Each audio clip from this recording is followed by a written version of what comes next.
కేంద్ర ప్రభుత్వ కార్మిక వ్యతిరేక విధానాలు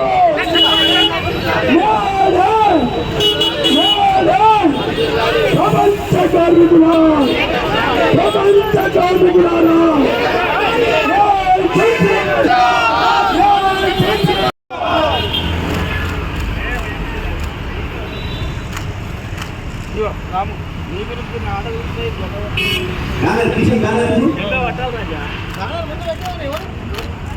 మహిళలు ముందుకెళ్ళండి బ్యానర్ ప్రేక్షకులు మహిళలు ముందుకెళ్ళండి.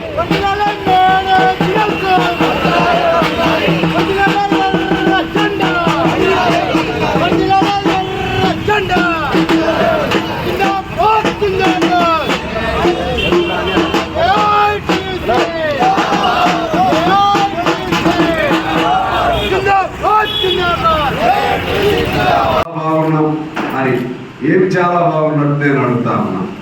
మీకు పెద్ద జబ్బులు వస్తే జబ్బులు ఇప్పుడు నాకు ఇందాక నుంచి ఎన్ని ఫోన్స్ తెలుసా, అన్ని అటెండ్ అవుతున్నా. ఒకవైపు ఏమో 10 లక్షల వరకు ఉచిత వైద్యం అని చెప్తుంది ప్రభుత్వం. ఎక్కడో హాస్పిటల్ లోపలికే రానిట్లేదు, యశోద హాస్పిటల్. ఇంకేమో నిమ్స్ లాంటివి వచ్చింది, వాళ్ళు ఏదో బిల్లు లేదు కొంత మేరకు ఇస్తాం. అంటే మనిషికి శ్రమ మనది, సంపద మనది, కానీ నీకు జబ్బు పడితే చూపెట్టుకోవడానికి వైద్య సౌకర్యాలు లేవు. నువ్వు కడుపు నిండా పౌష్టికాహారం తినడానికి తిండి లేదు. మనం తినే తిండి మనం చాలా గొప్పదనుకుంటూ ఉంటాం, కానీ వైద్య వాళ్ళ పరిభాషలో, వాడు చెప్పే పరిభాషలో మనం పౌష్టికాహారం కాదు మనం తినేది, బతకడం కోసం తింటా ఉంటాం. ఇప్పుడు 5 రూపాయలకి అమ్ముతూ ఉంటారు ప్యాకెట్, చూడండి 5 రూపాయలకి అమ్ముతూ ఉంటారు కదా.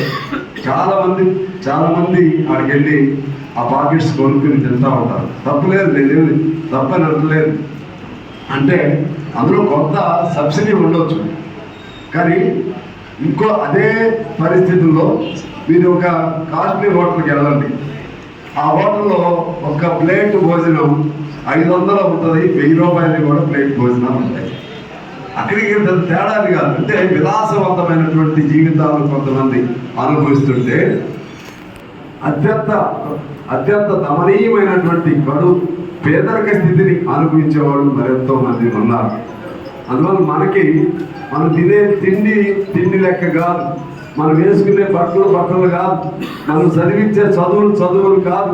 మనం చదివించే చదువులు ఆ పోటీ పడి చదివే వాళ్ళ ముందు ఎందుకు పనికి రావు. అందుకనే మన పిల్లల్లో ఎవరో కొద్దిమంది కష్టపడి బాగా చదివి ఐపీఎస్లు ఎక్కడో ఒకళ్ళు మెరుగు పెంచినట్టుగా ఉండొచ్చేమో, కానీ ఓవరాల్ చూస్తే ఆ పరిస్థితి ఉంది. ఇదంతా ఎందుకు చెప్పుకుంటూ పోతున్నానంటే, ఎక్కడ రావాలి మార్క్స్ కాలంలో అన్నాడు, ఏనాడికైనా సరే కమ్యూనిజమే మార్గం అని. కమ్యూనిజం అనే సిద్ధాంతం ఎక్కడి నుంచి పుట్టింది?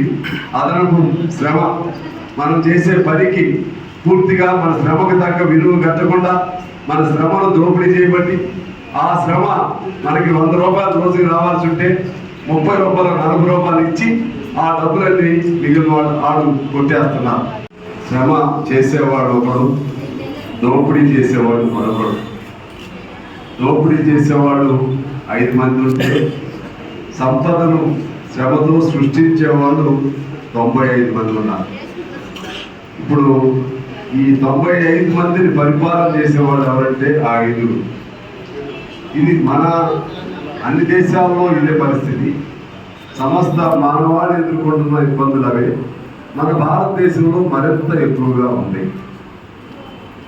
ఈ స్థితి నుంచి ఈ సమాజాన్ని బయటకు వేయాలంటే ఎవరితో ఆ శక్తి ఉంది.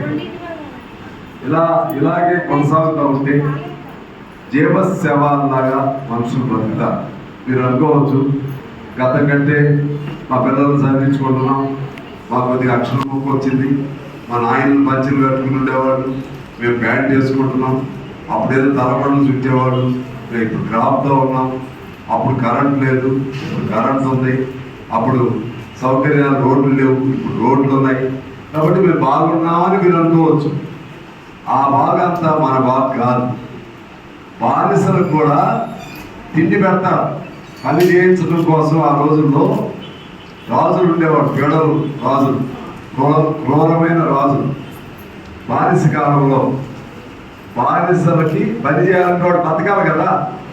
వాడు బతకాలంటే వాడు తిండి పెట్టాలి. వాడు తిండి పెట్టి ఆ బానిసలతో పని చేయించుకునే విధానాన్ని బానిస విధానం అంటారు. ఇవాళ అంతకంటే భయంకరమైనటువంటి బానిస విధానం ఇవాళ ప్రపంచవ్యాప్తంగా, ప్రత్యేకించి భారతదేశంలో ఆ బానిస విధానం నడుస్తూ ఉంది. శ్రమకు తగ్గ వేతనాలు ఇవ్వకపోతే సమ్మె చేయాలని యంత్రాలు బాగా కూర్చోవాలి. అట్లా మొదలైంది మన ఉద్యమాలు. ఆ శ్రమకు తగ్గ వేతనాలు రాని దశలోనే మార్క్స్ మెదడులో ఈ ఆలోచన పుట్టింది.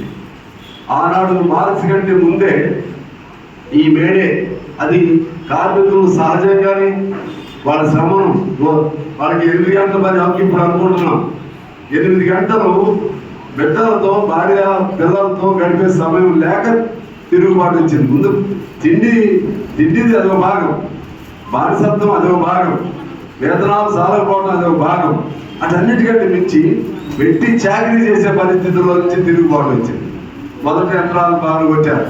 ఆ యంత్రాల నుంచి అట్లా మొదలై చివరికి పెద్ద ఉద్యమం వచ్చి 8 గంటల పని హక్కు కోసం పోరాటం చేసి ఆ పోరాటంలో అనేక మంది చంపివేయబడి ఆ తర్వాత ఈ ఉద్యమం మొదలుపెట్టింది అమెరికాలో చికాగో నగరంలో.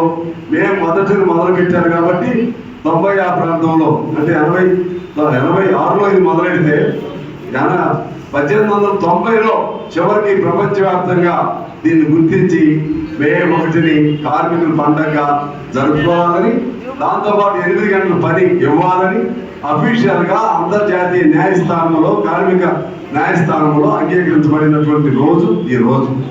అప్పుడు చాలా హక్కులు వచ్చినాయి, చాలా హక్కులు వచ్చాయి. బ్రిటిష్ వారు కూడా చట్టాలు చేయాల్సి వచ్చింది. కానీ మన మార్క్స్ అనుకున్నాడు, ఏనాటికైనా సరే భూస్వామ్య వ్యవస్థ పోయి పెట్టుబడిదారు వ్యవస్థ వచ్చింది, పెట్టుబడిదారీ వ్యవస్థ పోయి సోషలిస్ట్ వ్యవస్థ రావాలి, అంటే కార్మికుడు పరిపాలించుకునేటువంటి వ్యవస్థ రావాలని చెప్పి మార్క్స్ కలగన్నాడు. దాన్ని అమలు చేయడం కోసం ఎర్రజెండా అప్పుడు పుడితే కరెక్ట్గా అప్పుడు పుట్టిందా ఎప్పుడు పుట్టిందా అని తెలియదు. కానీ మనందరం ఒక నమ్మకం ఏంటంటే ఆనాడు చికాగో పోరాటంలో అసూలు పాస్తూ రక్తాన్ని స్రవించినటువంటి ఆ కార్మికుల రక్తంతో నుంచి తడిచిన జెండానే ఎర్ర జెండా అనే ఒక నానుడి, ఒక పరిభాష ప్రపంచవ్యాప్తంగా వచ్చింది. అది లేదు, అంతకుముందు కూడా కొన్ని చోట్ల జెండాలు ఉండొచ్చు, కానీ మొత్తంగా చూస్తే